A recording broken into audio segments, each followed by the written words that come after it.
Hey guys, this is Andrew from Fixing It Up. Today we're going to continue this workbench build and I'm going to show you what I've done to get to this point, including the tabletop and the drawers. Just a quick side note about the drawers. Although I am building them for this workbench, that doesn't mean the methods I'm using cannot be applied to other projects that you may have in mind around the house. Let's say in a kitchen cupboard or a bathroom vanity or a fireplace built in. That being said, let's jump into the build.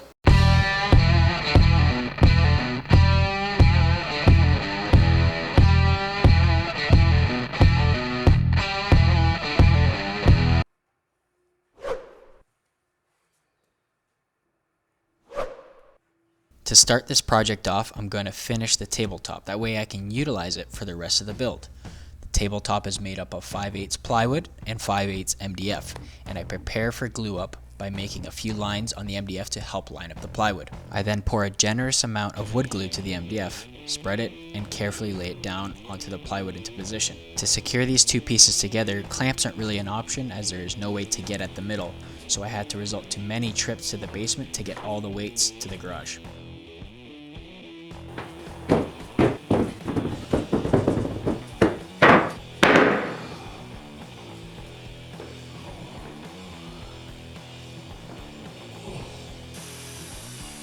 After I let the glue cure for a day, I trimmed about an inch off each edge and wrestled it onto the bench to be mounted.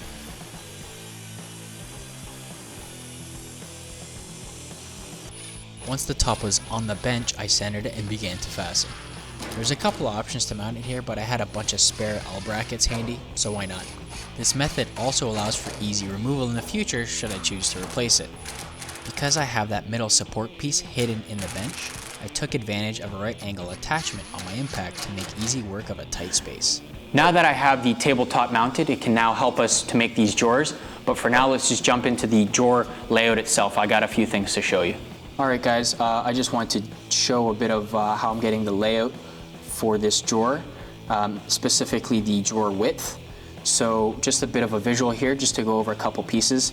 This is acting as the drawer divider. So there will be two sections of drawers, one here, and this will divide the two sections. It's a 3/4 inch piece of plywood. And then mounting to that will be obviously the drawer slide, which is 1/2 inch, 3/4 inch piece of plywood acting as the drawer slide. And your specific item, in my case, it's the handsaw that I want in there. That is the largest tool with a bit of wiggle room. Another 3/4 inch piece of ply and 1/2 inch drawer slide. And this layout will basically give you your drawer width. So you measure from here to here, and that will get you the two pieces you need to cut for your drawer. And then obviously you mark the location for your drawer divider. Before we start the drawers, I have to break down the plywood for the dividing panel that will separate the two sections of drawers. Once cut to size, it's test fitted, then I went to town with my pocket hole jig to make the holes for install. I put it to the mark I made earlier and make sure it's square before screwing it in. It's critical that you check square throughout your project, otherwise you might end up with drawers that won't fit. My attention now turns to the drawers, in which I'll start by breaking down the plywood to the thickness that I'll want my sides, front and back pieces. I made mine a little on the thinner side just to save on material costs. I then cut my drawer pieces at the miter saw to the dimensions mentioned earlier. Because my opening is 19 inches in depth and my drawer slide is 18 inches, I cut my drawer sides to 18.5 inches. The drawer depth doesn't change throughout this whole process. The only variable is the drawer width per section. So I have all the components cut here. I just want to go over each piece individually other than the bottom panel. Starting off with the sides and the front piece, they'll all be getting dado cuts, which are basically grooves that will be coming along each piece, allowing the back panel or the bottom panel to sit in. The back piece will be ripped to a smaller width to allow for the bottom panel to slide into and get nailed. You'll see how that is done once we start assembling things. Before I put my dado stack in, I ripped the back piece to the width of the sides from the start of the dado to the top edge. In this case, I ended up taking off about an inch off the back piece height. Like I mentioned earlier, this is to accommodate for the bottom panel. The dados are now put onto the front and side pieces. Off camera, I made sure that the dado combination that I was using was suitable for 1/2-inch plywood, which is what the drawer bottoms are going to be made of. This kind of cut can also be achieved by multiple passes on the table saw, which is fine, but the dado stack saves a lot of time and margin for error. The trick to a good dado is a nice friction fit. You don't want it super tight, where you'd be forcing the material in, and you don't want it so loose that you'll have slop. After the dados are done, we can bust out the pocket hole jig again to put the holes into our fronts and backs. Moving on to assembly, I started with the front and attached the sides with pocket hole screws and glue. The key here is to make sure the dados line up. With the 3 sides up, you can now take the measurement for the bottom panel. I made my bottom panel slightly smaller than the measurement for a little wiggle room, which worked out nicely.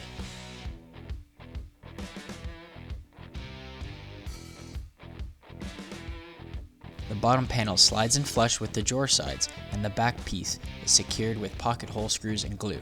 When installing the back piece, square is checked on all corners, and when satisfied, the bottom panel is brad nailed on all 4 sides underneath the drawer to secure it all together.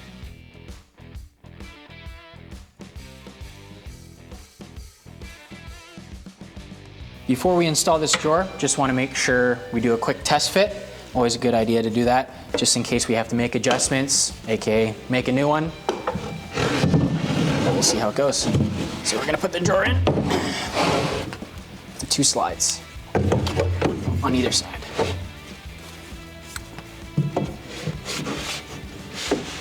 Looks like it is snug. Perfect.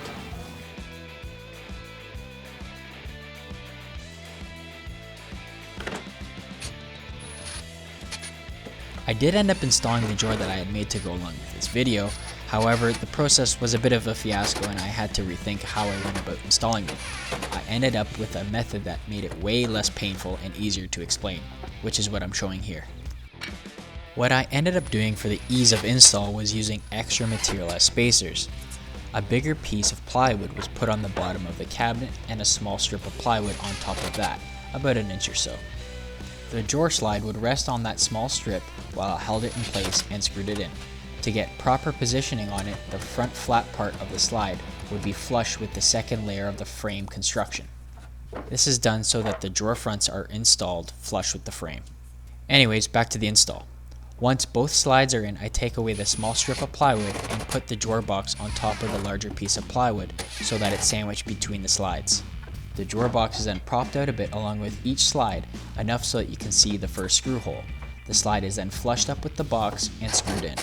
The drawer can now be taken out a little further and screwed into the middle. The slides are now removed along with the drawer to access the last set of screw holes to be mounted.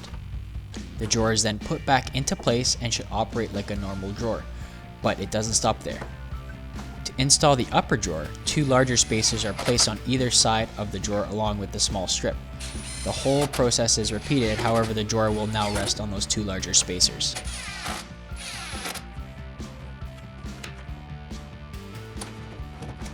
After all the drawers are installed, I measured the opening for the drawer fronts, leaving about 1/8 wiggle room per drawer for nice fit. The plywood is broken down in a way that the wood grain is continuous when installed. As I wanted a flush finish on the bench, I opted against drawer pull hardware and decided to make semicircles in the drawer fronts for finger pulls. I did this by lining up the bottom and top fronts and using a hole saw and drilling right where they meet. I used clamps on either side to hold in place while drilling. This gave a good result and was fairly easy. To install the bottom drawer front and to get a consistent gap, I stuck an equal count of cardstock on either side. The front is then centered for a small gap on either side and screwed in from the inside. This is easier if you take the top drawer out, then put it back when you need to install the top front. The top is more or less installed the same way, however, because I had the hole for the finger pull, I was able to get in there to hold the front in place while I pulled it out to screw it in. I repeated this process until the whole side was done.